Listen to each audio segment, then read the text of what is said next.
Hi, welcome to today's class. We're going to go ahead and get started. We're talking about probation and also about some of the inmates. So we have some pretty cool facts to go over. So what exactly is probation? Probation's just when there's a person who is convicted of a criminal offense and they're not sent to prison. And that's determined by a sentencing court. So instead, they're released and placed under a supervision of a probation officer. And there's certain conditions that the court might impose, whether it's reporting to the probation officer or to avoid being around certain people. So there can be conditions, but there's this man named John Augustus, and he was born in 1785, kind of a long time ago, and passed away 1859, but he was known as the father of probation. And probation is the same as saying a period of proving yourself, kind of like through trial and error. Are you going to uphold what you should be doing? And he began his probation work in 1841. And what he would do is he would bail out the common drunk. So he would give money in exchange for the release of these common drunks to be released. And so he bailed out 1,100 people over his first 10 years. And over his entire lifetime, he got 2,000 of these common drunks to be able to avoid going to jail or to prison, because he just saw them as people who just have an issue, not necessarily violent people.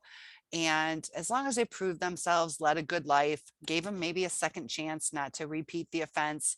And so you need to provide bail, and then the sentence is postponed. So in exchange for some money and by agreement of the court, you can kind of prove yourself that it was a one-time thing. And so the sentence can be postponed if you fail to meet even just one of those conditions. You might have your sentence reinstated.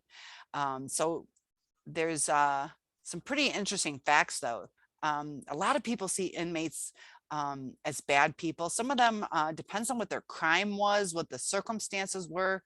There's all different walks of life in prison. And in 2009, these four men were inmates, and they actually saved a prison guard from another inmate. So they stood up and saved his life. They saved him because the guard treated them with respect. So it's kind of interesting how it comes full circle, where you don't look down on people. And sometimes they have your back. You don't even realize it. So that was kind of a neat little story. So the incarceration rates in the Midwest, here you can see Michigan. This is per 100,000 population. Now I live in Michigan, and here you can see we have quite a large population of people incarcerated. And when you're incarcerated, it means you're in prison. So is it a right? We have freedom of speech, different rights. So probation is not a right. So you can't fight for it if as a right. So it's just a privilege we allow offenders. And even in the juvenile justice system, we can do that. Like I said, I was a juvenile probation officer. So it's just an alternative to imprisonment, but it's got to be qualified under probational law. So the emergent, it started probation, the idea, concept of it started in Massachusetts first. And it was to pass some probation laws to the juveniles for the children. Kind of like they haven't quite learned what they're doing yet. Let's give them another chance. And that was back in 1878. So in the 1900s, early, like in 1900, there were only 6 states that had a probation law. So you either go into jail or you weren't sentenced. And 1938, 37 states adopted to have both juvenile and adult probation laws. And by 1956, in 1956, all states have these probation laws. So people started thinking, yeah, this might be a good idea. So who can apply for probation? So as adults, any first time convicted offender. So turning up the heat. In 1982, Georgia started something called the Intensive Supervision Program. Because remember, we can either loosely monitor them or intensely. So in 1983, electronic monitoring begins in New Mexico. So some people get those tethers placed on their ankles. And in 1989, all states had this intensive supervision program, and it suggests supervision only. So those programs are kind of seen as not quite as effective after they started evaluating them. So the longest prison sentence ever requested was 384,912 years in jail. And that was against a 22-year-old postman who was accused of failing to deliver 42,768 letters. So his sentence was probably that large because they did it, let's say it was 5 years per violation, and it just added up because they did it individually on each person that should have received a letter. So that was pretty harsh. And now this is interesting. You can see here in 1980, this is when I was 10 years old. We only had around 13,000 people. And in 2010, over 112,000. So a lot more women are being prosecuted and put into, or I'm sorry, a lot more women are being incarcerated. Back in the day, they might have given them some leniency because of children, or for whatever reasons, but women are being held pretty much close to as accountable as men. And plus, we also didn't have the facilities as much. We had all these jails and we didn't want to mix genders. So now it's like more and more jails for women are being created. So who is not allowed to be granted probation? So those who have been sentenced to serve a prison term of more than 6 years. So if the crime you committed, your sentence is 6 years or more, then you're going to jail, to prison.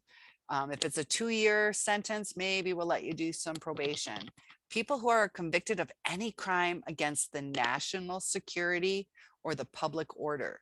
So those are some different crimes that you definitely don't want to get involved with, because you won't get probation. It can't even be granted.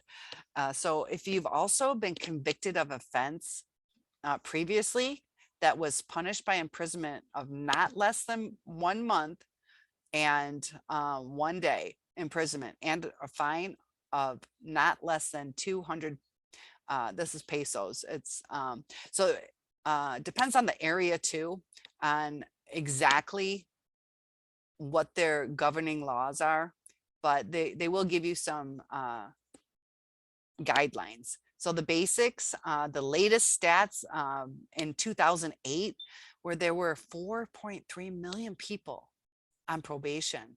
Half of those were from felony convictions, drug offenses, property, violent, and there's like 3/4 of them were the males that got probation. About 20% of probationers are in Texas and California. So there's a lot of people. Those states could be due to the population and not having enough jail space. So 63 of these completed their full-term sentences or were released early. So if they tried it, 63% were able to meet it. 17% were reincarcerated. So sometimes after you go through probation, a lot of times there's some repeat offenders. So right here you have your probation. So these are the jail, if you're placed on parole or prison, and you can see we're starting to really grant probation a lot more. So these are the different types of criminals at private prisons. So you can see right here is the violent offenses, property offenses, whether that's damage to a house or a car. Drug offenses are only about 14%. So sexual offenses and kidnapping, 16%, Homicide and murder, manslaughter is 21%. And then the rest goes to burglary, robbery, assault. And assault is when you hit someone or touch someone in an unwelcomed way. And that can be extreme or it can be minor. So sometimes it can be seen as an assault, spitting on someone, or like really beating them up. So it can vary. Now, this right here is Alcatraz. I actually got to see this. I didn't go on the island, but I was able to see it when I was in California. Now, this was the only federal prison at the time that offered hot water showers. And they did that. They're like, you know what? We're going to let them take nice warm showers. We're going to get these people used to the comfort and kind of needing the warmth. We don't want to make them used to cold waters because they put these prisoners on this island to make sure they couldn't escape. So often those were the worst of the worst, the most dangerous criminals. And we just wanted to really make sure we kept society safe. So by doing so, they thought prisoners wouldn't be able to withstand the freezing waters of the San Francisco Bay during any type of possible escape attempt. And that's changed. They do have more hot water showers now. So probation conditions, the judges had the authority. They can agree to it. They can decline it. They have a huge level of discretion. So sometimes it's kind of surprising if they do or don't. It could be based on their personality, their beliefs, but huge level of discretion. They can decide yes or no. And will it automatically be granted if your sentence is 6 years or less? Nope. The applicant, you have to apply for probation.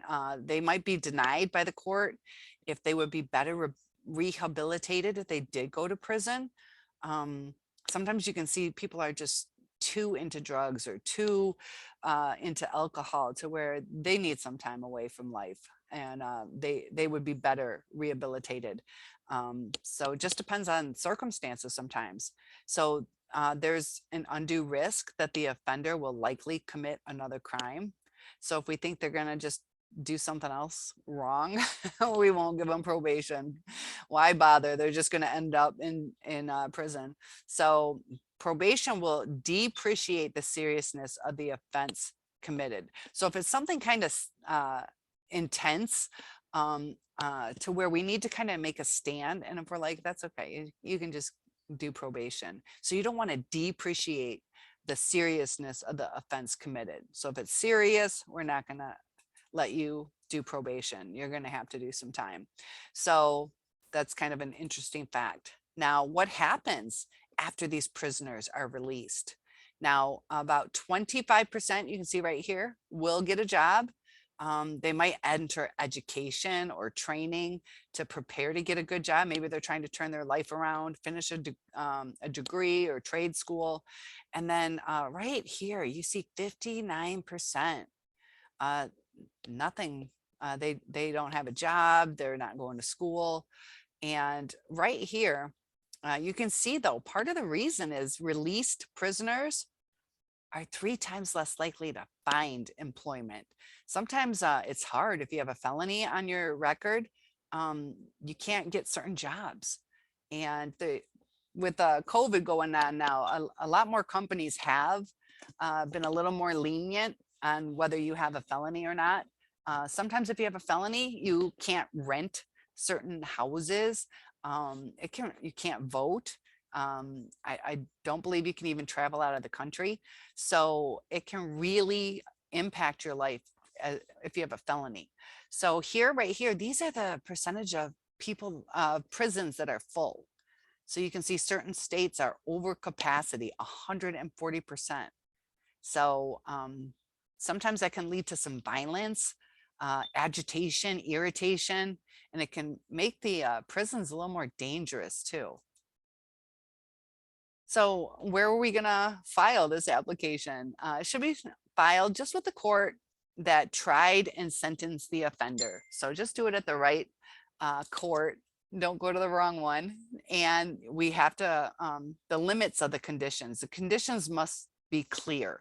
They can't just say, If you're not good, then you go back, or then you go to prison. Like, what does good mean? Because it means something different to everybody. They also have to be reasonable, um, and clear, concise, and they're supposed to protect society or even rehabilitate the offender. So there's got to be a reason that we're putting these conditions on them. We're not going to say you have to learn ballet.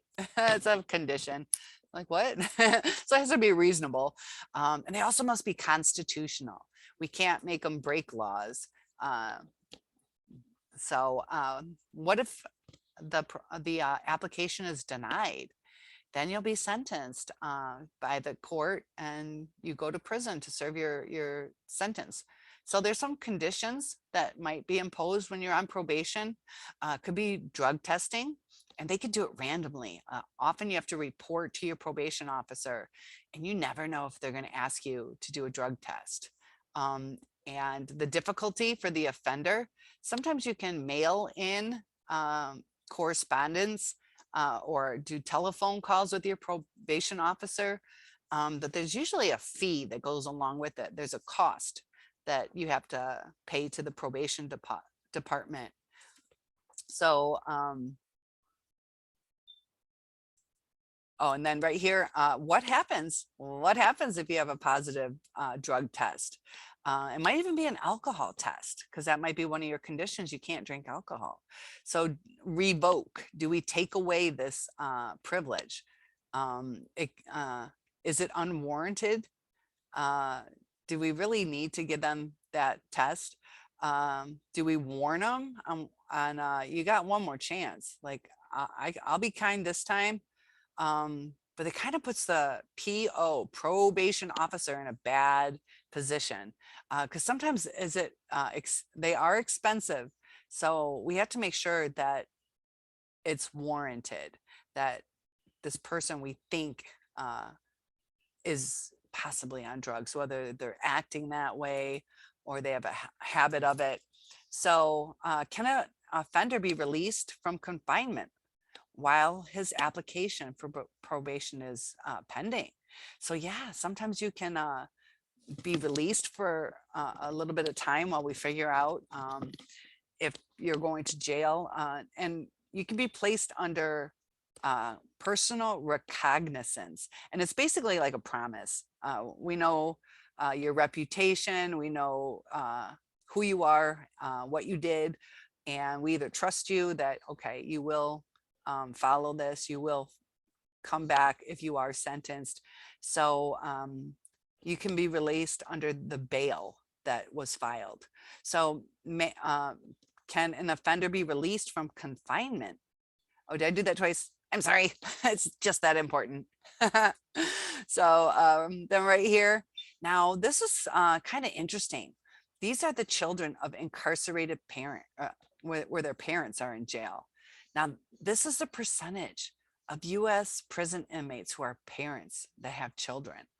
And those include more than 120,000 mothers and 1.1 million fathers. So there's a lot more fathers in jail.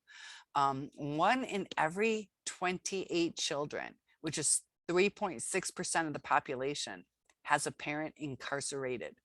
So that's a total of 2.7 million children. And that's really 2.7 million children. But back in 1980, it was 500,000. So it's really increased. And this is kind of sad. It differs by race quite a bit. So 1 in 9 African-American children have a parent in jail. Hispanic children, 1 in 28, and white children, 1 in 57. So there's different disputes on, are we being prejudiced? Did these other people commit crimes because of dire circumstances or a different upbringing, education? But either way, that's still so off balance. So it is definitely unfair somehow, whether we need to get people in lower demographics a better education, because it should be based on fairness. Because the other thing too, though, is the population in the United States. is a little bit different. Whites make up a lot of it. So for 1 in 9 African American children to have that many fathers in jails, it's kind of sad to me. So back to prison. Now, the data that we have indicates that half of the prisoners are arrested for a new crime within 16 months of their release. 16 months. And half of them. So we have some efforts to combat recidivism, and recidivism is kind of like repeat. You did another crime again. You're just a repeat criminal. So we've just had a growing demand for beds at these re-entry centers, which they're just going back to jail. So the period of probation doesn't usually last more than 2 years if the sentence is 1 year or less, not more than 6 years if the sentence was more than 1 year. So depending on your crime, and depends on where you are too. There's different countries, different states, different counties. So this is just kind of like an overview, but there's some conditions imposed by the court. You might have to report to the probation officer within 72 hours after you get the order granting your probation. Kind of like, all right, we gave you this leeway, you're on personal recognizance. So we want to make sure that you'll follow what we're asking you to do for the next 1 to 6 years. So show up, kind of like a good faith promise. And then you'll have to report to the probation officer probably once a month, sometimes more, depends on what you did. And you are not allowed to commit any other offense while on probation. So if you do, you're going to prison. So it's pretty interesting. As long as you don't commit any other offense while on probation, you get your freedom. So great job today. And please comment a couple things that you found interesting. Have a good day. See you in the next class. Bye.